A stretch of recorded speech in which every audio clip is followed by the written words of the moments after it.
soft skills, right? What role do they play? How durable are they in a future with AI? Oh, so this is the topic that where my heart really beats, right?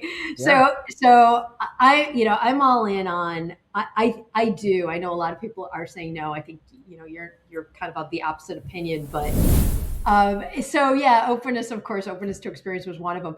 But so was, and this one drove me crazy, was extroversion. Wow. Like what? But if you think about it, people who kind of love the buzz of new and novel environments, whether they're interpersonal, human, or experiential, tend to do well.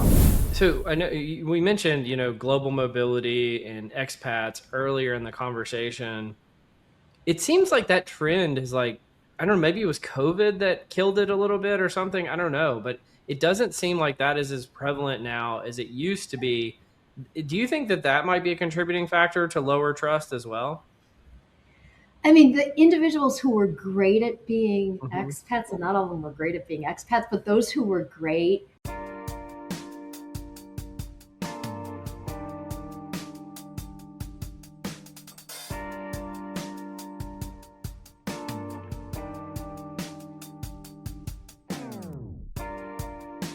Welcome to Directionally Correct, a people analytics podcast with your host, Cole Napper, and today's guest, Paula Caligiuri, distinguished professor at Northeastern University, co-founder of Skillify, best-selling author, and podcast host of International Business Today.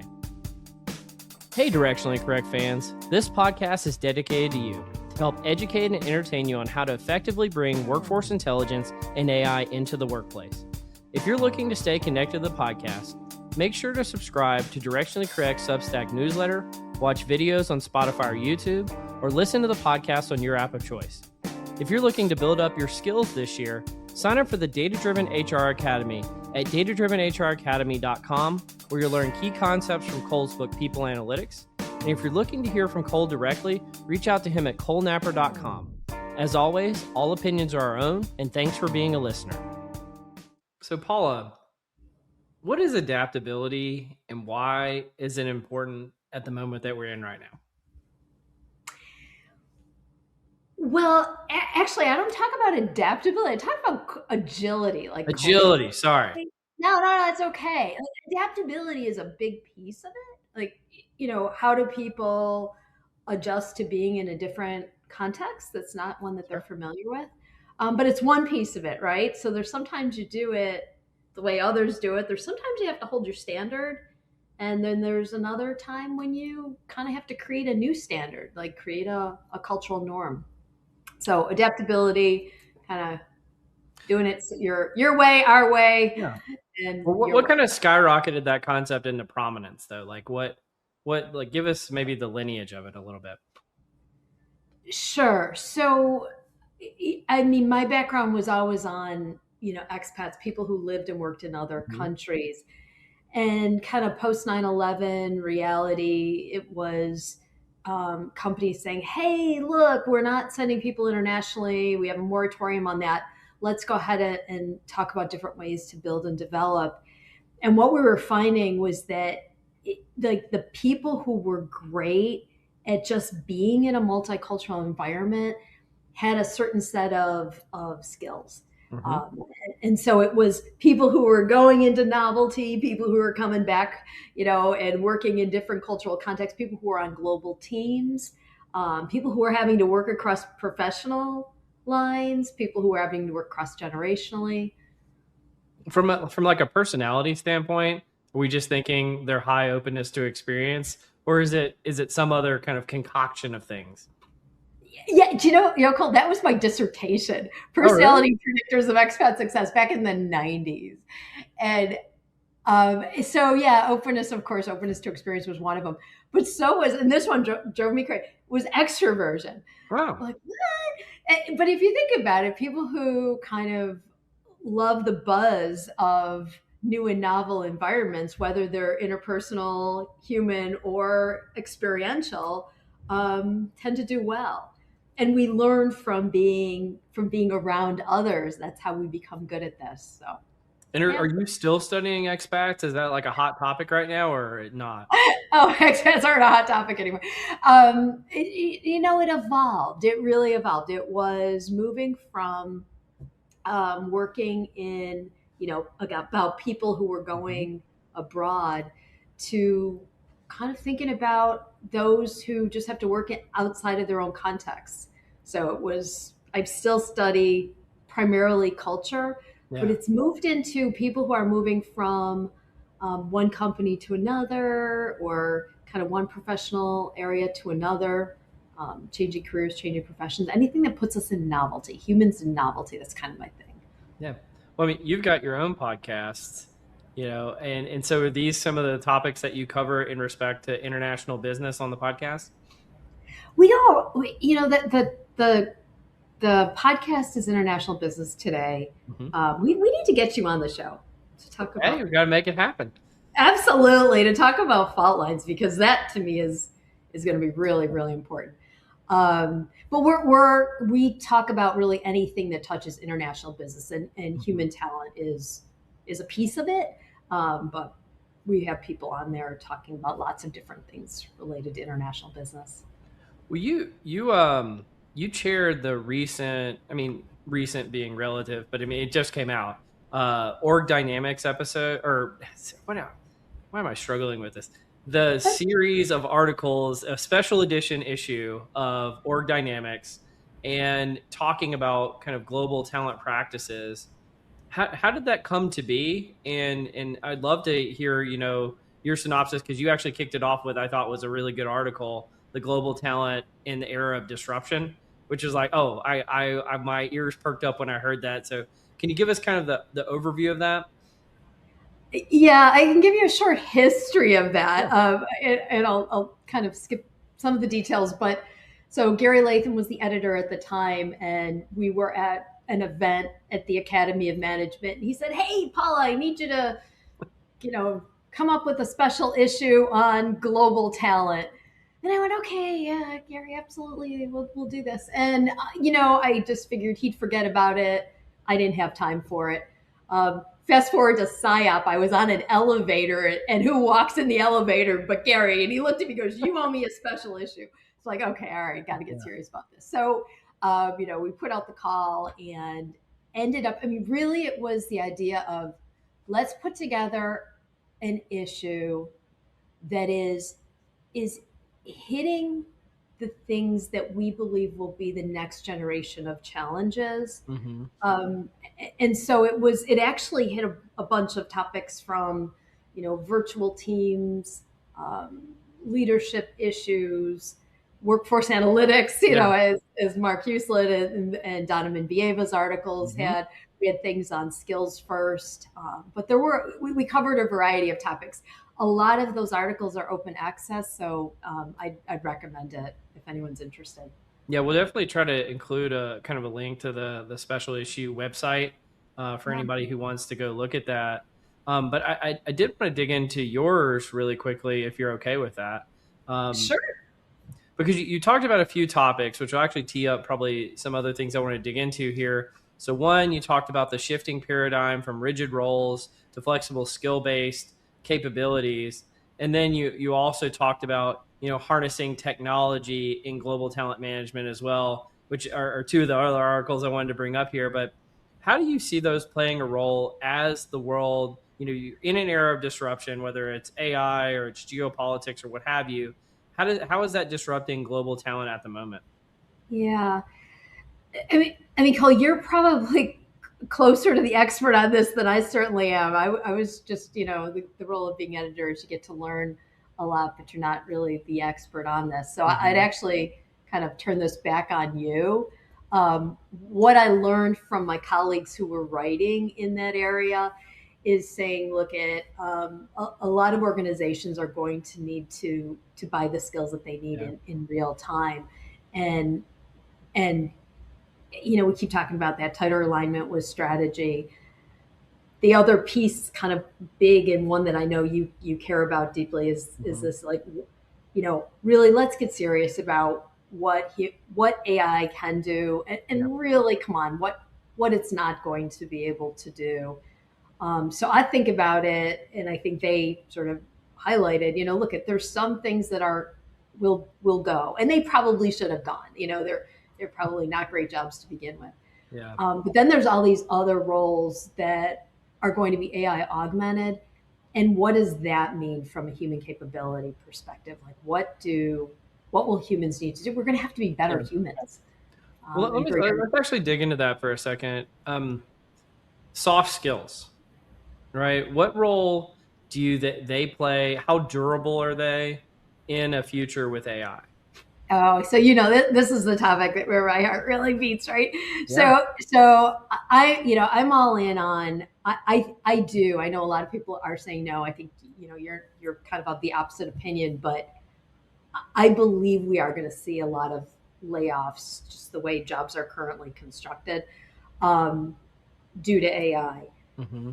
I believe that the jobs that are remaining will require us to be ever more human, and that the kind of the ever more human part will be some durable soft skills, some things that you can build and gain, um, like being curious, having a bit of humility to the context that you're in, being relationship oriented, having a tolerance of ambiguity, having some resilience, having perspective taking. These these aren't just personality. You can build some of these skills out and become great at them. And my sense is that for those, and we've done a little bit of research in this, in the tech industry, just that people who will be remaining, they're going to have those tech skills, and they're going to Yeah. have the skills they need, but they're also going to be good at these things that are durable. Well, I mean, you've written books on this topic. I think you've done like a LinkedIn learning course as well. Can you talk about those? Yeah. So, I mean, the punchline is like, we've gone all in on tech skills for so long, Mm-hmm. but tech skills now have a half life of, I mean, in some cases it's 18 months, and I would imagine that's just going to keep getting shorter and shorter as technology advances. Um, but again, it's that kind of what remains, what enables people to go into any new situation. Mm-hmm. Back when I started my career, we went to novelty. Now novelty's coming to us, right? So who's good at it? Who like, can handle being in situations of novelty? And it's those people who are great at, the kind of soft skills, like them or hate them, that, um, you know, we keep finding again and again that are effective. The people who are in situations of novelty, complexity, challenge, they're good at. And it goes back to humility, curiosity, perspective taking, resilience. It's the same ones that keep popping up, whether we're talking about tech or global or complexity. Yeah. And is this what Skillify is building for customers? Because I know one of the things that's so impressive about you, by the way, is like you're just doing so many things. And I so admire people who are doing, like, you're a professor at Northeastern University, you've got your own podcast, you've got your own company, Skillify, you've written multiple best-selling books, and you're just everywhere all the time for everybody. And so can you tell me, like, well, first of all, how do you manage all of that? But second, what is Skillify, and kind of like how does it play a role in terms of this kind of agility, adaptability, soft skills, cultural, resonance that's going on at the moment? Yeah, thanks. I don't know that I do a lot of things. I actually do one thing, and I just keep repeating it, and I've been repeating it for 32 years. So, um, no, I built Skillify, I co-founded Skillify with, an angel investor who said, Paula, this cultural agility stuff. He's a tech leader, and Yeah. he has seen it. Like, we need humans to be better humans, right? So we built Skillify, thankfully, with his assistance, as a public benefit corporation, because his idea was, look, it is so important. We need to get it out there in a really big way. So our primary, um, our primary tool, if you will, is a tool called My Guide, and it just helps people build those soft skills, whether they're, you know, 18-year-old students or 68-year-old executives. It helps humans kind of gain these skills by gamifying how you acquire them. Yeah. So that was kind of the Skillify side. It's fun. That's a it's fun. It's fun. I just enjoy it. As an academic, I teach classes that are kind of this space: global leadership, cross-cultural management. I write books on the exact same topic. It all fits in my world. I don't know. Well, I mean, I think it is related though to kind of, you've built a really strong personal brand. And you and I were actually on a session at SIBE last year about personal branding, which I'll share a personal anecdote for a second. That was actually a really seminal moment of my last year because I realized I was doing everything wrong. Wait a minute, what? You're doing everything right. Yeah, I was like just doing all these things, but there was like no like strategy or semblance of like a purpose to it. And every other person on that panel like had a very defined purpose. And I was like, wow, I need to have a purpose. And so I had to do this kind of like internal moment of reckoning after that session. But you were excellent. And I feel like you've done an excellent job in this space. For people that are out there that are looking to build a strong personal brand, what are some of the things that they should consider doing? Wow. Yeah, I'd say know yourself and know what you want to put out on the planet, and then keep putting it out on the planet. Yeah. Eventually, someone will pay attention. No, I'm all in on communicating scholarship in an accessible way, trying to get people who care about topics together to talk about them, being accessible. The divide between academics and practitioners drives me crazy. So the more we can be talking to each other, I think that actually feeds into the brand. Unless you want to be, from the academic lens. Again, my background is as an academic. If you just want to be an academic, there's a different way to build your brand as an academic. I personally wanted to build it a little more broadly, so I went more broadly. But I'd say for anyone, it's a pretty simple recipe, right? Know what you want to be out there in the world, know what you want your reputation to say about you, and make sure everything you're doing professionally is consistent with that reputation. But I think in the past few years, you've been doing some research on what makes people successful, especially within the context of their work. Can you talk about that? Yeah. So years ago, I did a book called "Get a Life, Not a Job." I mean, it was great title, by the way. I know, right? I wish I could take credit. I can't. The publisher named it. So just to give you a little of that trajectory, so that it was the "Get a Life, Not a Job" that got me the CNN gig for a segment called "Reclaim Your Career," and I did that for a while. So in terms of branding, that kind of sort of built out that running start on the professional, on the careers piece.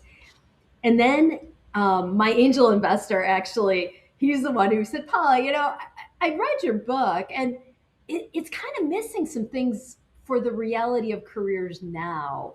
So he and I wrote Live for a Living together. And I think when we think about successful careers, Cole, I'm all in. We've got to self-manage them.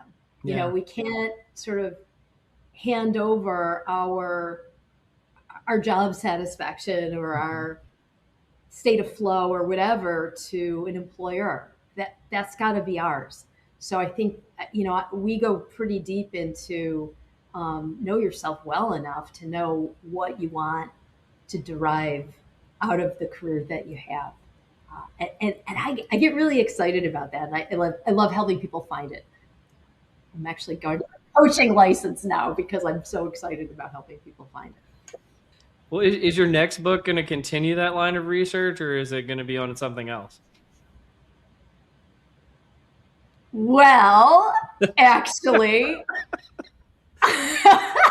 you knew this. So my next book, I finished it. I'm looking for a publisher for it right now. I'm actually writing a dating book. There you go. So I'm 58 now, but at 52, when I started dating again, I realized, hey, this is exactly like being in another country, right? There's now different rules, there's different norms. I remember dating in the 80s and 90s. This is like a completely different reality. There's a different language to it. There's anyhow.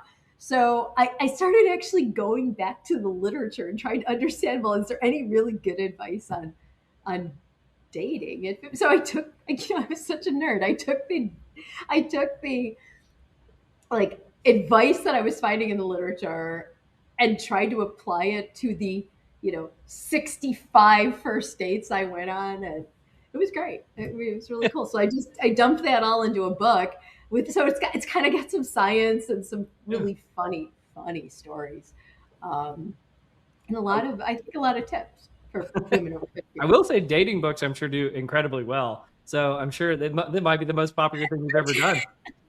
Yeah, right. Although, I mean, like I said, I'm still looking for a publisher, so yet to be determined. It might be self-published.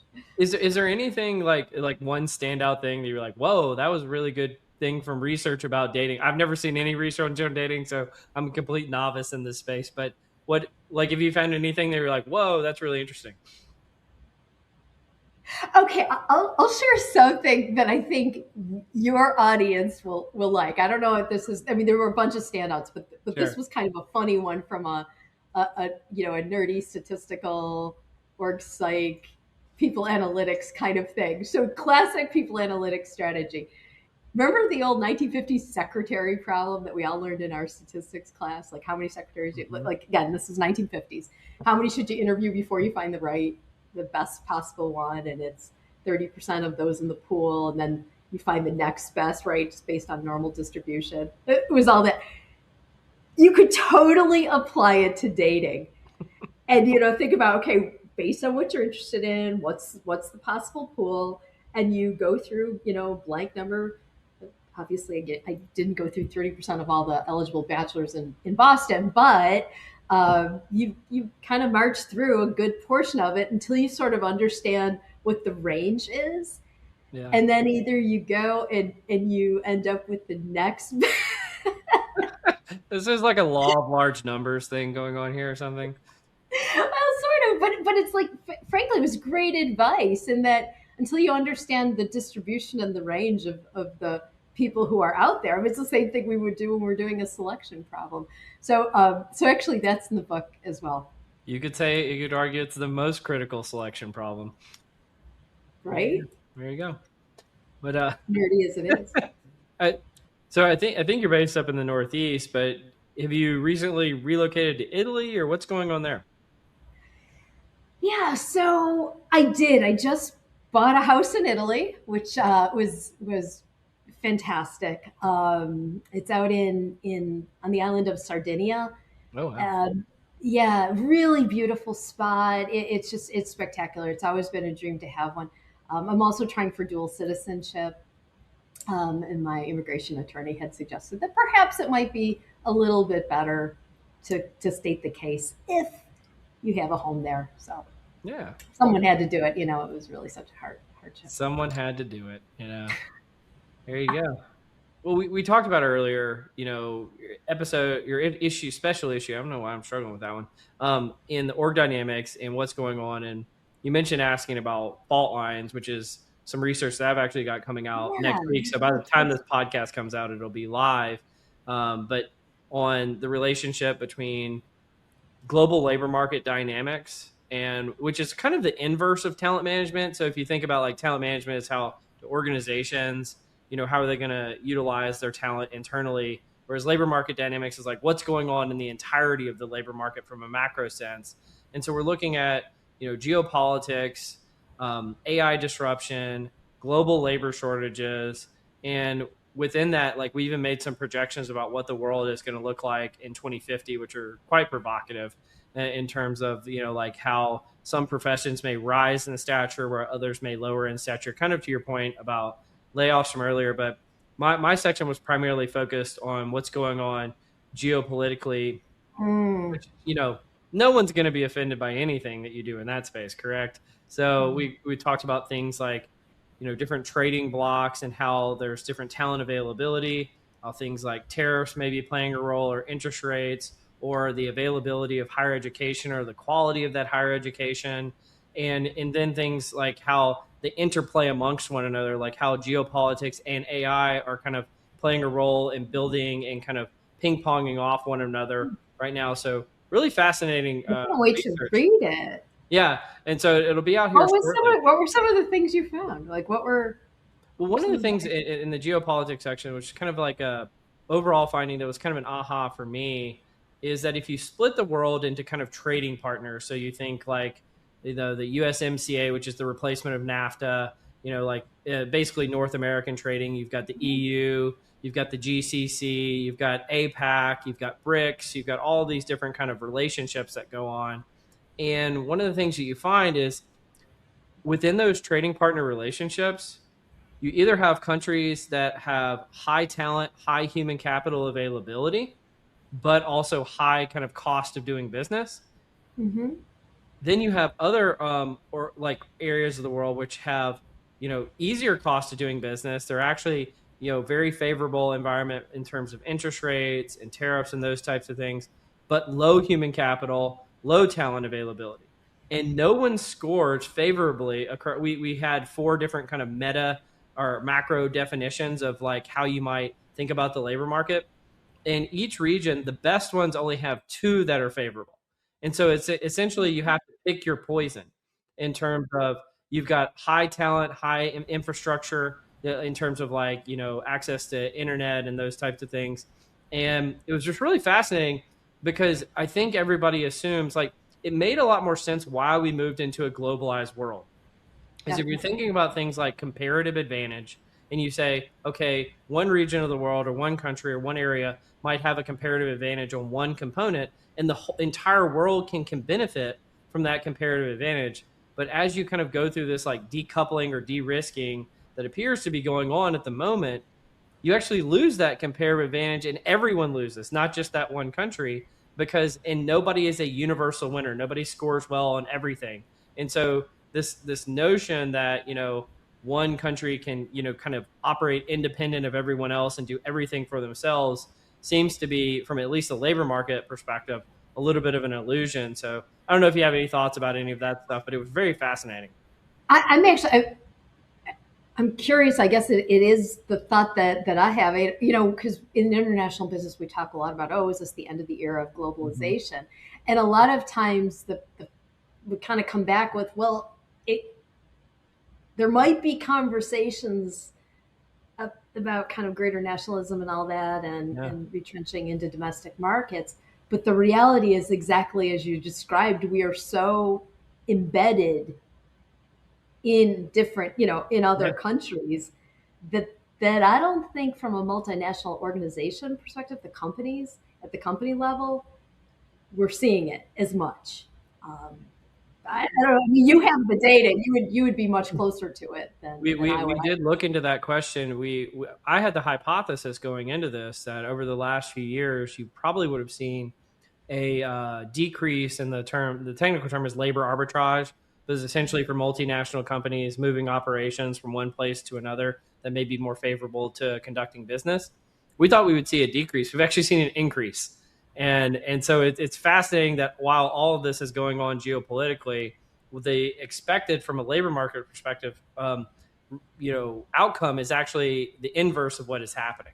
Right. And I believe that like that's the trend we've been seeing in international business. Like the more the noise we hear about end of globalization, but quietly companies are still kind of at it and doing it and building out globally. So.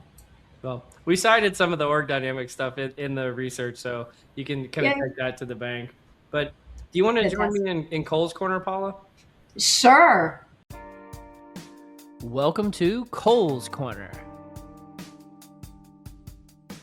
Okay. Remember. If you weren't a practitioner, author, or academic, what would you have done with your career? Oh, what I have done with my career? I don't know. Maybe advertising. Probably because I've started watching Mad Men, and I'm all in. I'm like, oh my gosh, that's the creative process of advertising. Well, okay. With it, because actually not to I went through that phase in like November, December, so I'm coming off my Mad Men rewatch. What part of the show resonates the most with you? I'll share what does it for me too. So truthfully, I just, this is my first time out watching it, so Oh, okay. I'm not rewatching it, and I'm only into, I think, the second season.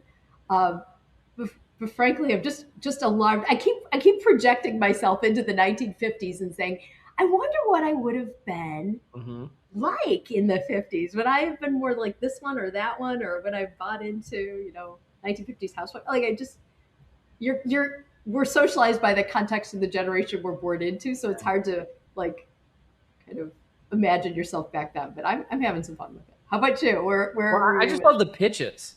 Like I literally fast forwarded through the show because I watched it before. And by the way, after like the I think it's fourth season, quality falls way off, so you can Oh, drop good it to there. know.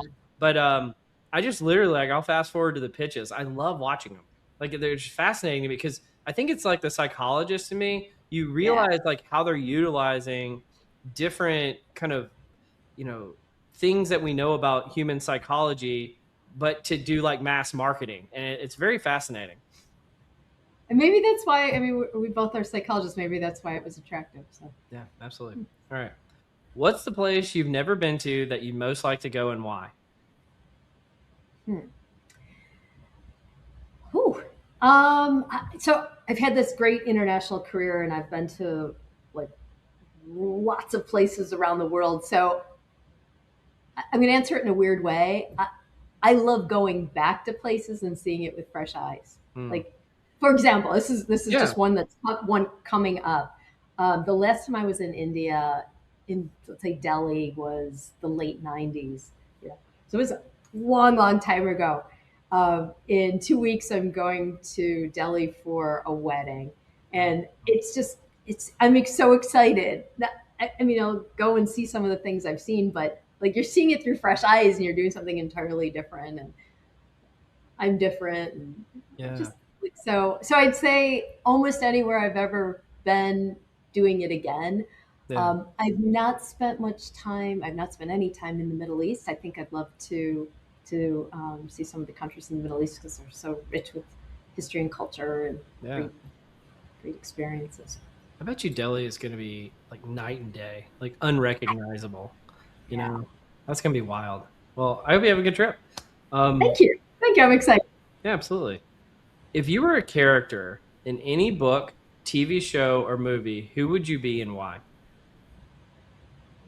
Oh my gosh, this is going to sound so superficial. It's But okay. the Be one that super. immediately came to mind, don't laugh. Carrie Bradshaw in Sex in the City. Okay, Because that is think funny. about it. She has I don't know if you've ever watched the show, but her wardrobe is all fantastic, like couture and fun and interesting and the whole bit. She seems to have endless energy to go out with friends every night and go out for these fabulous dinners and do all these really cool things, and somehow can afford to live in Manhattan as a writer. And I just think Mhm. it'd be so much fun writing a dating column while, living in Manhattan and being able to afford it. Yeah, That is I think I should have answered like something, it's like they have those tropes about like the HGTV shows where it's like a couple like the husband is a woodworker and the wife is a stay at home mom. Their budget $3 million, and it's like how do you guys afford this? right, It's right. wild. I think, yeah, I just don't think as a writer, I don't know, maybe your books sell better than mine do, but I Yeah, don't know how exactly. you can afford to live in Manhattan on that. But All right, I got one big question for you. uh-oh, The world is really complicated at the moment. yes. What can multinational organizations do with their talent to gain a competitive advantage in a rapidly changing world?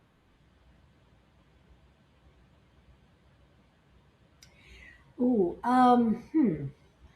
yeah, I mean, it would, so for me, it's help people get comfortable being with each other. Yeah. Really, you can get pretty far as an organization if you're if your employees are able to build trust quickly, Mm-hmm. and there are it's a short list of ways that trust can be built in different, just as humans and in different countries. Yeah. So I would say, as a multinational, I would be teaching the skills to help people communicate, build trust, rely on one another, because that's when things start to move a whole lot faster. Yeah. Do you have you found that there's any ways to do that more or less effectively right now? A lot of like our client organizations, a lot of them don't want to hear it, but it's giving people face time.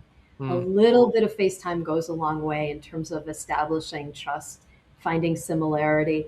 We spend, and I do not mean to offend any of your listeners Yeah. or organizations that did this, but we spent way too much time on implicit bias testing and Hmm. sharing unconscious bias, and the data on that are basically saying, you kind of are doing more harm than good Yeah, we here. covered that like Oh, two or you three did? years Okay, ago, and that was good. like a hot topic. Is like there's just a ton of research that showed that there was like zero or negative efficacy on doing that. Yeah, and you had people like me out there going, "I beg of you, stop!" Like Yeah. you're because the way we become great with one another is by talking to one another.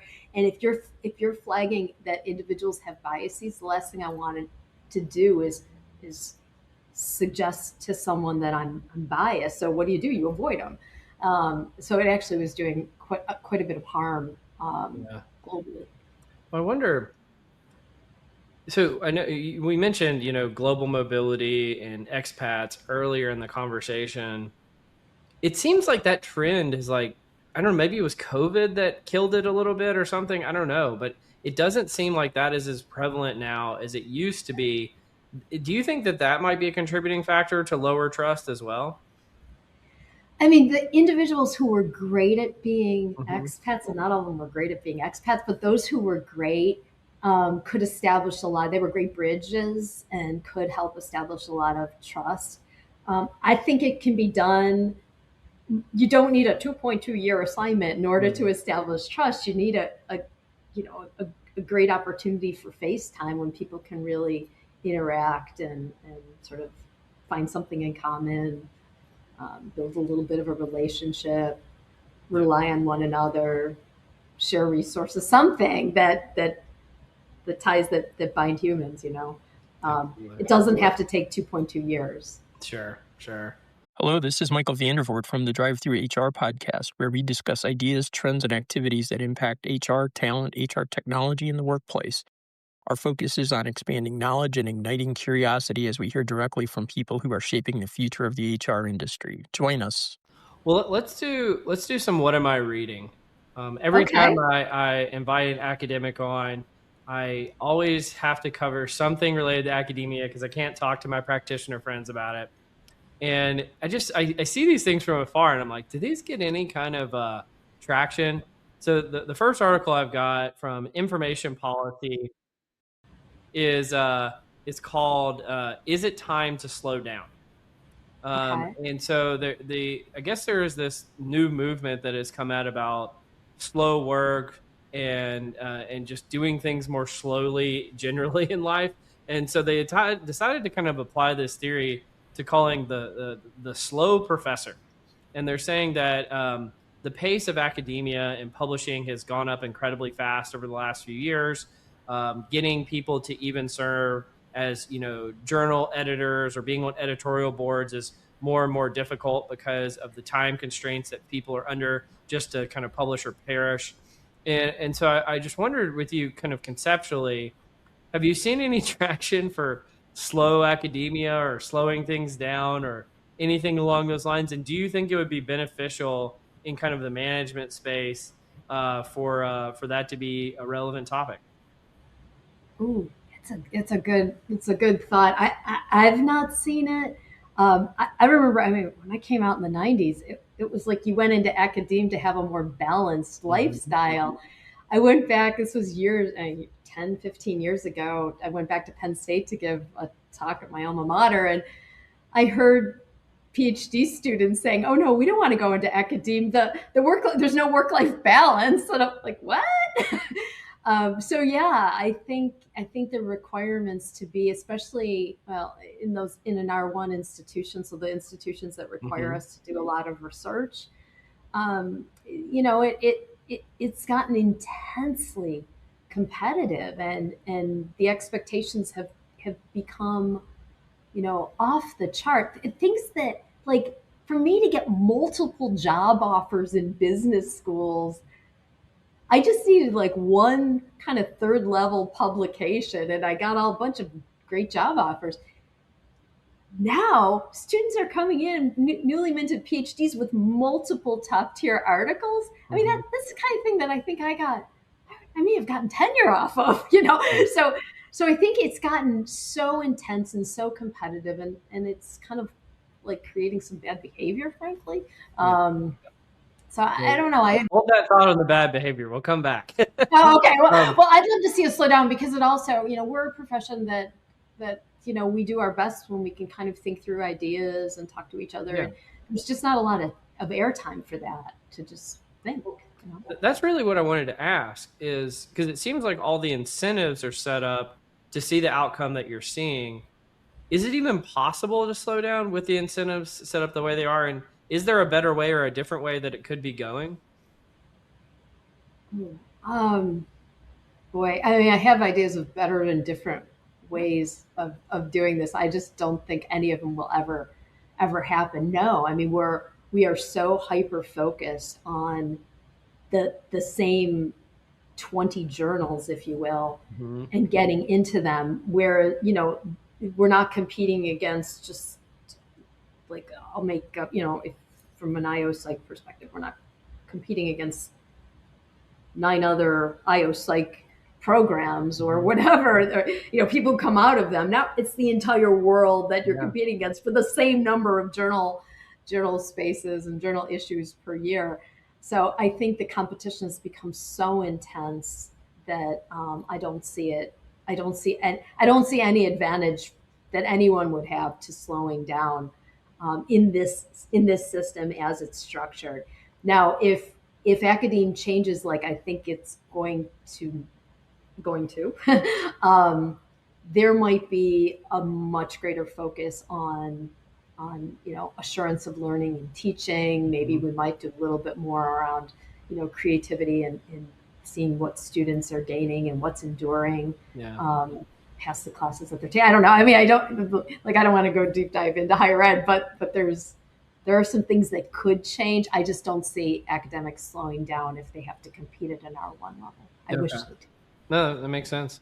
Well, let's come back then somewhat to what you were talking about a second ago, just some of the questionable practices that are going on. So Paul Spector has written an article recently called Questionable Research Practices in Top Management Journals.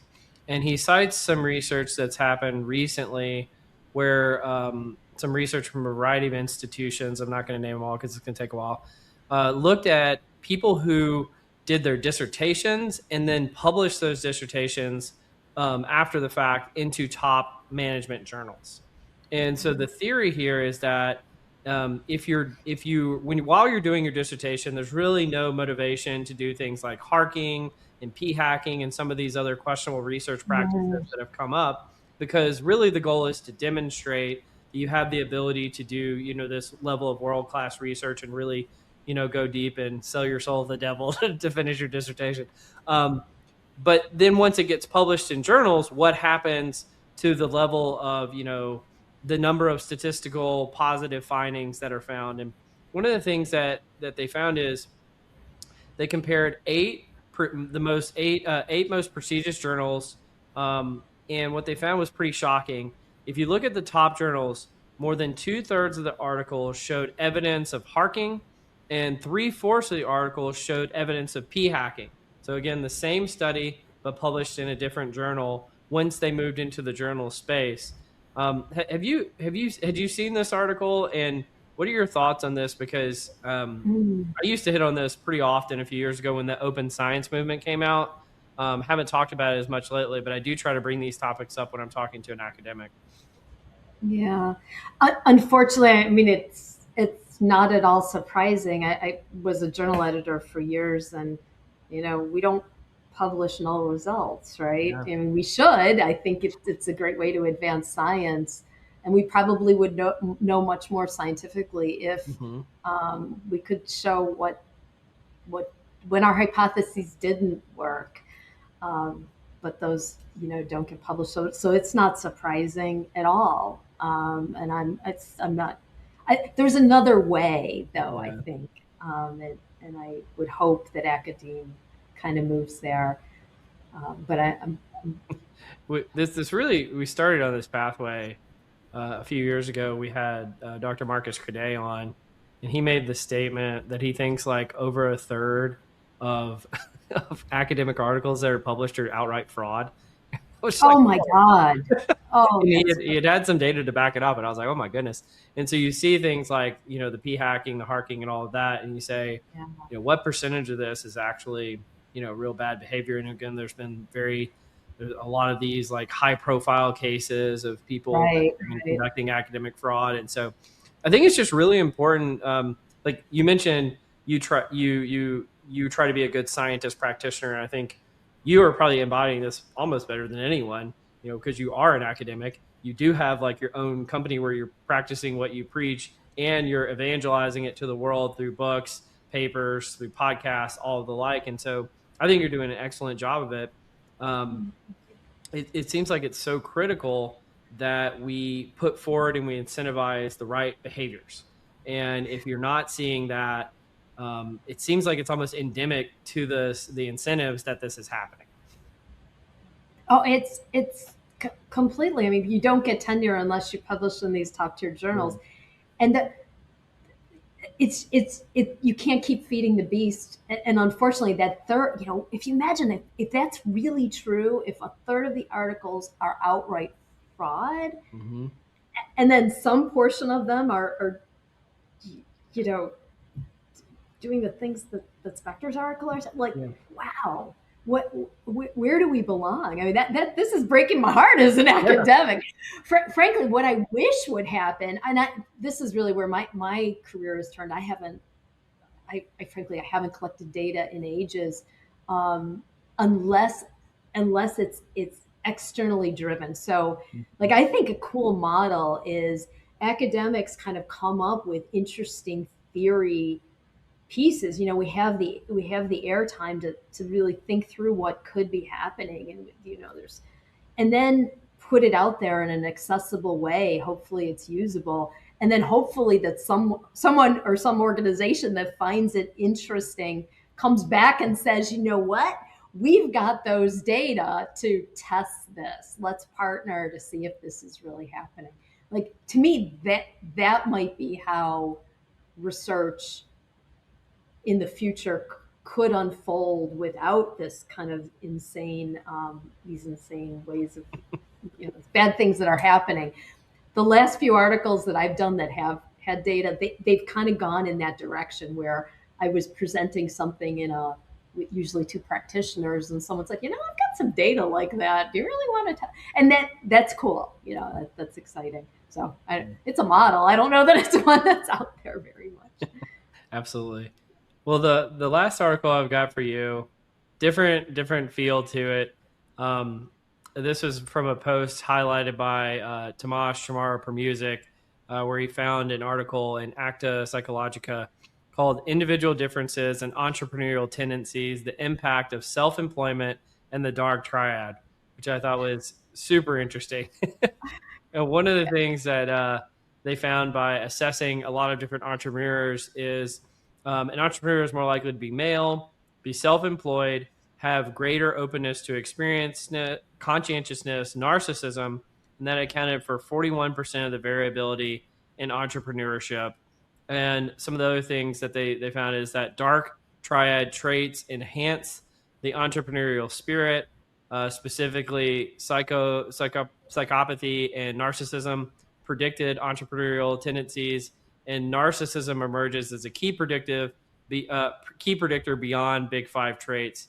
So I found this one to be fascinating. And he says, what do Steve Jobs, Elon Musk, Bill Gates, and Larry Ellison all have in common? They're essentially unemployable people unless they had started their own companies. So I don't know. What do you think about this one, Paula? Wow. Are they unemployed? Yeah, I guess they might be. I think it's all about context, right? So they they had skills that were right for the idea of, shaking up an industry or really changing the course of a, of a field. Um, and you need to have a little, I'd imagine, some real, hubris, at least. I don't know, narcissism, but at least hubris to believe that the vision that you have for the world can happen. Yeah. And that's skill. I don't know that will work everywhere or in every context. So I'm a context person. I really believe that, humans can succeed within different contexts, and there's a place for people who kind of are willing to go to an extreme, or the phrase I want to say is don't care what others think. Yeah. And that's crossing over into the narcissism thing. But you almost, again, I'm not advocating, I don't want hate mail, but you almost need a little of that in order to really change an industry in a big way. But I could see, it's not going to fit if you're in a traditional role, but it's context. One of my common riffs amongst my friend group, I don't think I've ever shared on the podcast before, is that sociopaths need jobs too, right? They got to eat, they got mortgages, right? And so they got to have something to do. And if nobody's going to hire them, maybe they have to start their own company to put, food on the table. But I also have a riff where I say that there's a disproportionate number of them, probably in like intelligence services, but also in HR. And so, yeah. And in academia. Yep. I mean, we don't fit. I was joked around about, like, if you go into a faculty meeting, whenever we have like an executive leader who wants to be a professor for a few years or whatever, and they come into a faculty meeting, they're always blown away that these meetings, like, we will spend, I am not kidding, we had 3 meetings about a water cooler, about whether we needed to get rid of, like, those water bubbler things. Yeah. 3 meetings. Too many meetings. Yeah. 20 PhDs sitting around discussing a water cooler 3 times. Oh, that is the downfall of modern academia, if I've never heard a better explanation. So, Paul, this has been fantastic having you on as a guest today. You're just a wealth of insights. Is there anywhere where people can find you or any of the other resources that we mentioned on the podcast? Yeah, certainly. I think probably the easiest, if you can spell my name, you can find me. I'm pretty easy to find out there. But skillify.com is a good spot. But the only strange thing with Skillify is it's spelled SKIILIFY. So helping culture see eye to eye, helping people see eye to eye. So skillify.com. Well, I just assumed that was some lawyer that made that decision, so from a cease and desist or something. But no, that was a me thing, not realizing that when you need reading glasses, the 2 I's and the L all sort of blend together. Okay. Well, nice. Well, you've been fantastic. Thanks for joining me, Paula. You've been listening to Directionally Correct with your host, Cole Napper, and today's guest, Paula Caligiuri. Thanks for joining me, Paula. Thanks, Cole.